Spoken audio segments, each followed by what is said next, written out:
guys, I'm here with Julia Boorstin. Julia, can you tell my audience a little bit about what you do? Well, I'm a reporter for CNBC. I'm based in Los Angeles. I cover media, internet, and social media companies. Awesome. Well, thanks for joining me here at Rachel's English. You may or may not know that another term for the standard American accent is broadcaster English. So people all over the world are looking to the people in America who deliver the news as a standard for American English pronunciation. So I'm curious, where did you come from, and is there anything that you had to change about the way you speak when you became interested in this profession?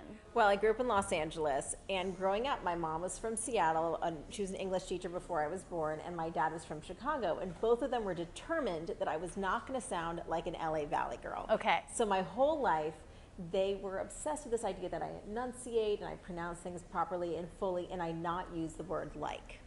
That's a habit that a lot of people have. So how did they get you to break this habit? Well, my mom decided that the best way to enforce this would be to have my little brother to count all the times I said the word like. So when I was 13 years old, we'd be driving around, and my 8-year-old brother would be counting 12, 13, 14, and it was really annoying, and it really did the job. It really encouraged me to stop saying the word like. The other thing that was a pet peeve of my parents was the upward intonation. And when people typical talk like in this, California. Very typical of Southern California. People talk like this, and they say that this is what I'm going to do.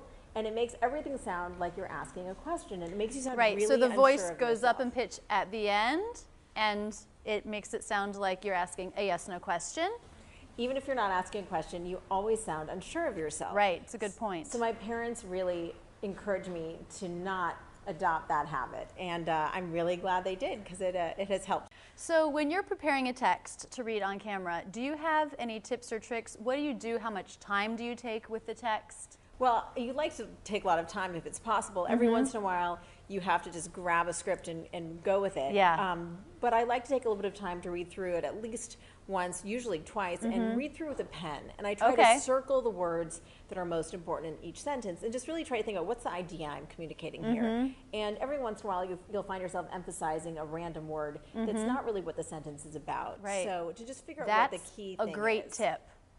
Look for the key, circle it, and then go to it when you're speaking. And I find it really helpful. And I also like to read things out loud. And you can hear something, you're like, oh, that doesn't really make sense if I say it that way. What if I put the stress on the name of the person who I'm talking about? Maybe that would work better. Awesome. Thank you for that tip. I love it. So what do you do when you're preparing a text if you come across a word that you're not sure how to pronounce? Sometimes, especially with foreign names, it's really hard. You just don't know how to say it. Right, you have no context. So I really think it's important just to call someone. I usually call the CNBC News Desk. We have lots of very smart people who speak many languages, and it's just the best way to get a quick answer.